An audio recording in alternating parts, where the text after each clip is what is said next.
Hi, this is our next installment in a monthly series of risk management tips sponsored by Negley Associates. I'm Ron Zimmett. I'm a trial lawyer and I've been a risk management consultant for Negley Associates for many years. Today's installment is on reference checks. One of the most frequent lawsuits against community mental health centers involves allegations of sexual misconduct by mental health center staff with patients. Usually, these lawsuits include allegations that the mental health center was negligent in hiring the employee accused of misconduct. Often, the alleged negligence is a failure to do a complete investigation of the applicant's prior employment. I am frequently told by human resources directors that the majority of time they request information from past employers, the employer refuses to give information other than the dates of employment and job title. These same human resources directors then tell me it is also their policy to only provide dates of employment and job title when asked for references. Of course, this approach limits the information available about people applying for jobs.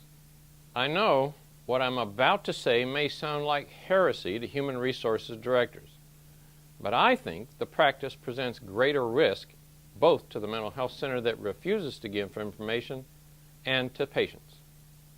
Presumably, the rationale for not giving out information about past employees is the fear that the employee will sue the center for disclosing confidential information. The problem, of course, is that if the mental health center is aware of information about the employee that indicates the employee may be a risk to patients, failure to disclose that information to future employers places patients at risk. For example, if a past employee has a long history of boundary violations, not disclosing that information could result in the employee being hired, not being properly supervised, and the employee being inappropriate with a patient at the new employer's center. So, I suggest that human resources personnel obtain an adequate release from past employees authorizing release of complete information, and then provide factual information to the prospective employer. If you provide factual, accurate information rather than opinions and speculation, and if the information is authorized by the release, the risk of a successful lawsuit by the past employee for disclosing information is exceedingly low. Let me just ask you, how would you feel if you knew that a past employee presented a risk to patients, you refused to disclose information you knew, and then the employee was inappropriate with a new patient? What do you do then when a past employer refuses to give you information about an applicant for a job at your center? When you initially ask a past employer for a reference, do it in writing and send a release specifically naming the past employer and authorizing disclosure of complete information. Send the employer a form reference request that's easy to complete and that asks for information about past boundary violations, if any.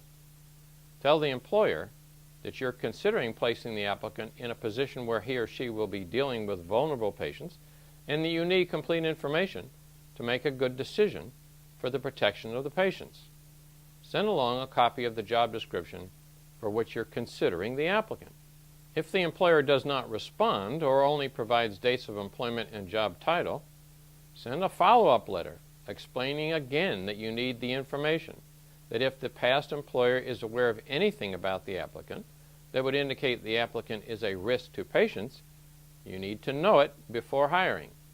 If the employer still refuses to provide information, well, you've done what you can do, and it's unlikely you can be successfully accused of negligence in hiring for failure to obtain reference checks.